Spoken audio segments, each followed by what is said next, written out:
एक महिला जो अकेली रहती थी, एक युवक जो किराए पे था और एक कमरा जिसके दरवाजे के पीछे छिपा था। एक सन्नाटे भरा सच।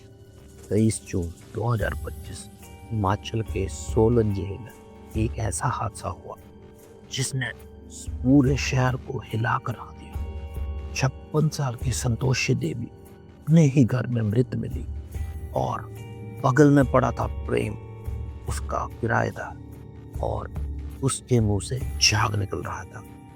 स्लोबरा एक छोटा सा कस्बा जहां हर कोई एक दूसरे को जानता है। संतोषी देवी एक शांत सादी जिंदगी जीने वाली महिला अपने बेटे देवेंद्र के साथ रहती थी। उन्होंने कुछ कमरे किराए पे दिए थे। उन्हीं कमरों में एक कमरा था प्रेम का। 36 साल का प्रेम नेपाल का रहने वाला था। दिखने में सीधा साधा मजदूरी करता था, लेकिन उसकी एक आदत थी नशा। धीरे धीरे संतोषी देवी उससे परेशान रहने लगी थी, लेकिन उन्होंने कभी पुलिस में शिकायत नहीं की, कभी किसी से खुलकर कुछ नहीं कहा। पर कुछ तो था जो अंदर ही अंदर सड़ रहा था। 23 जून की सुबह 6 बजे देवेंद्र रोज की तरह माँ को देखने गया। दरवाजा बंद था, कोई आवाज नहीं। उसने खटखटाया, बार बार आवाज दी, फिर भी चाबी से दरवाजा ना खुला।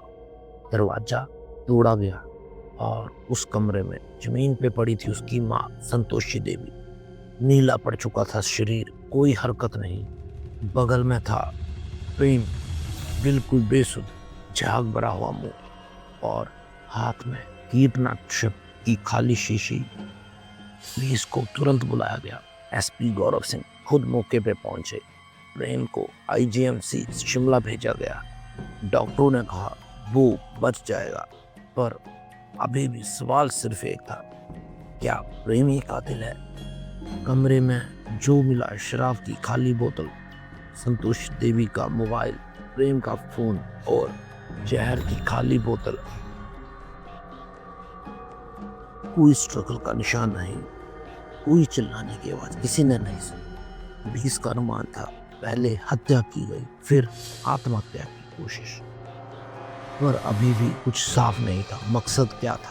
पुलिस के पास कोई सुसाइड नोट नहीं, कोई धमकी, कोई झगड़े की रिपोर्ट नहीं। देवेंद्र ने बताया, माँ पिछले कुछ समय से परेशान थी, लेकिन उन्होंने हमें कभी बताया नहीं। क्या किराया देने की बात थी?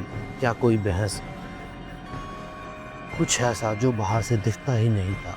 क्या ये आत्महत्या थी या आत्महत्या का नाटक? स्लोबरा अब भी खामोश था। जहां कभी संतोषी देवी सबकी मदद करती थी, अब लोग दरवाजे बंद रखते हैं। कुछ न कहा। प्रेम अक्सर अजीब बातें करता था। कुछ बोले वो मानसिक रूप से ठीक नहीं था, लेकिन अब सब एक ही सवाल पूछ रहे हैं, क्या किसी अजनबी को घर में जगह देना खतरे से खाली नहीं? प्रेम अब गिरफ्तार है। उस पर 103 के तहत हत्या का मुकदमा दर्ज है, लेकिन जो सवाल पीछे छूट गए उनके जवाब शायद कभी नहीं मिलेंगे। संतोषी देवी अभी भी लौटकर कभी नहीं आएगी। देवेंद्र अकेला रह गया और स्लोबरा डर के साए में है। कभी कभी एक बंद कमरा कहानी नहीं सुनता, वो सिर्फ रहस्य छोड़ जाता। आप देख रहे हैं हिमाचल जड़ फाइल्स, वो कहानियाँ जो सच्ची हैं और डरावनी भी। सच्चाई को सामने लाने के लिए सब्सक्राइब करें। अगली कहानी तक सतर्क रहें, सुरक्षित रहें, क्योंकि हर दरवाजे के पीछे एक जुर्म इंतजार कर रहा है। धन्यवाद।